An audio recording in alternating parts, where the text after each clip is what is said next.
Hi everyone. Today, for our book review, we're going to go over to the warm waters of the Pacific, and we're going to have a look at a couple of the ships of the Matson line.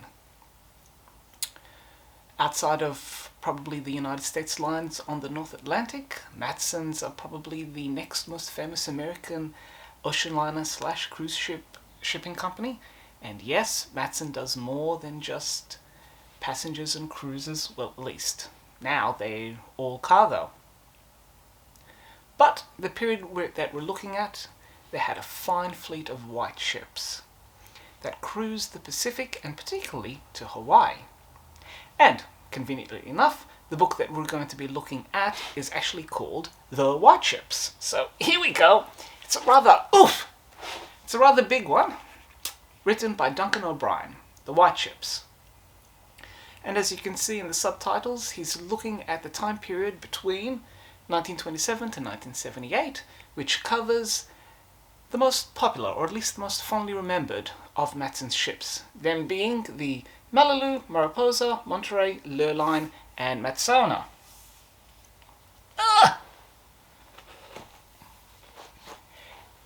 It's a heavy book, and it's long.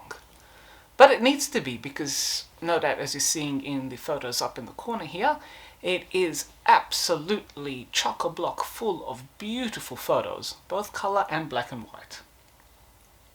And in addition to that, as you can see, it is also crammed full of fascinating and interesting text. The author, Duncan O'Brien, begins looking at the ships after the Malilu of 1927, but a brief history of the company prior to this is included, and a small mention is made of Matson's earlier passenger ships, which, as you can see from the photos, were among the first passenger ships to have the funnel aft arrangement. The British would have you believe that this began with the Southern Cross, but no, it actually started much earlier, and having vessels with funnels 3/4 aft was quite common in the transitionary period between sail and steam.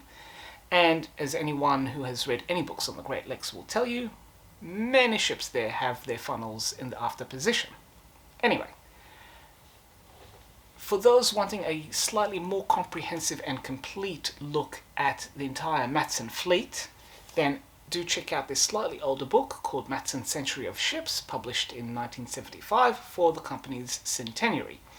The second half of this book has extracts and entries covering the basic histories of all the ships, not just their passenger ships, but also their cargo ships, tugs, etc., etc., etc. But back to Duncan O'Brien and his lavish book. 1927 saw the arrival of a revolutionary passenger ship, the Malilu. Designed by William Francis Gibbs, who would go on to design the America, the United States, and many other fascinating vessels. And if you want to see an earlier review about his works, check out my notes below. But back to the ship. The Malilu introduced some revolutionary concepts, such as the lanai suites, which were balcony cabins. And after having an accident during its trials where it collided with a tanker, its watertight integrity was proven to be very sound.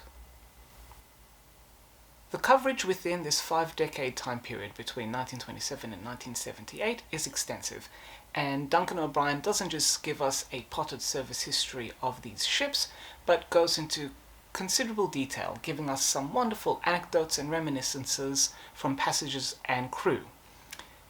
The later half of the book also looks at some of the ports visited by Matson and the effect that Matson had, particularly through tourism and the promotion of this tropical getaway. The post-Matson careers of all 6 ships are covered, but only briefly. And it is unfortunate because, particularly with the original quartet, they had a fascinating career that lasted many more decades. But this book is quite clear in the time period that it is focused on and on the ships that it is concentrating upon. And for that, this book is a joy to read and to flick through.